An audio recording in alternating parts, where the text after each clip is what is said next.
Guardiola's FA Cup desire. The FA Cup might be a source of permanent angst in this country, but as a football romantic it still means a lot to Guardiola. This is a competition he will be desperate to win in his time with City.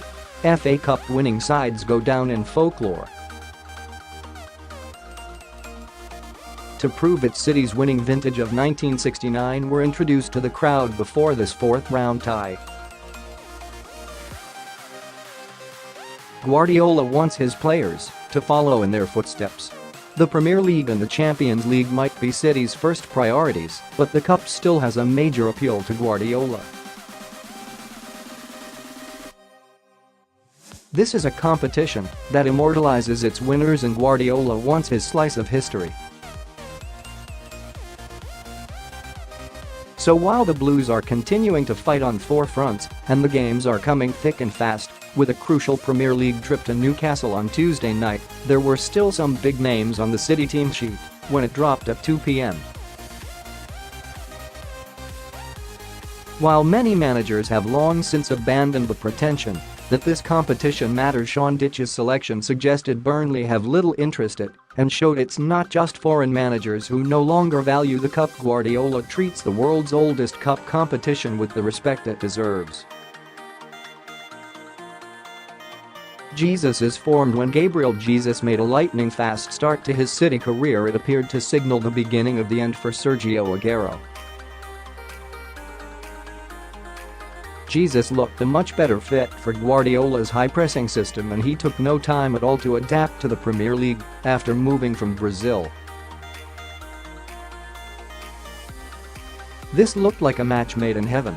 The path to the top for a young footballer is never as clear as it looks to be when they arrive on the scene like a shooting star, however. Jesus has hit the depths since those bright early moments in Manchester, struggling with injury, layoffs and for form in the early stages of the season. Rather than replacing Aguero, he found himself further behind the Argentine than ever. While Aguero has continued to break records and has adapted to Guardiola's system, Jesus has had to go back to the start.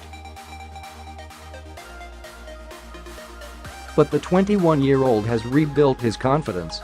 In recent weeks the goals have been flowing in remarkable quantities, and against Burnley he produced a centre-forward display that would have had Aguero nodding in appreciation. Record breakers. City have become accustomed to breaking records in recent seasons, but the run they're on since Roberto Firmino's equaliser at the Etihad on January 3 is truly spectacular. The rout of Burnley made it 29 unanswered goals since Firmino's header, beginning with Leroy Sane's winner against Liverpool and continuing through to these 5-0 win. It's an incredible run, with 28 goals coming in City's last 6 games. Man City v Burnley. Pictures from the Blues FA Cup fourth-round tie view gallery. Otamendi's frustration. Guardiola was very honest when speaking about Nicolas Otamendi recently, admitting he was unhappy at his lack of game time this season.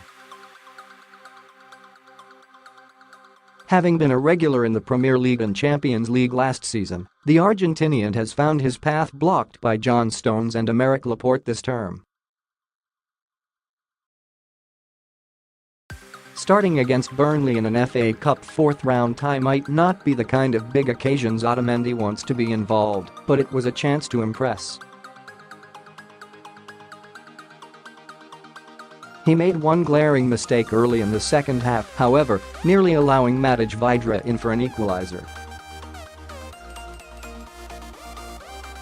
But Guardiola labelled Otamendi his Superman last season, and he will be keen to keep him heavily involved. Derby day set to be moved? City's progress to the fifth round of the FA Cup, following the success of cross-town rivals United on Friday night, has increased the likelihood of the Premier League derby in March being moved. If either side wins their fifth-round tie to reach the quarter-finals, it will mean the March 16 game will be postponed, with the quarter-finals due to take place on that weekend.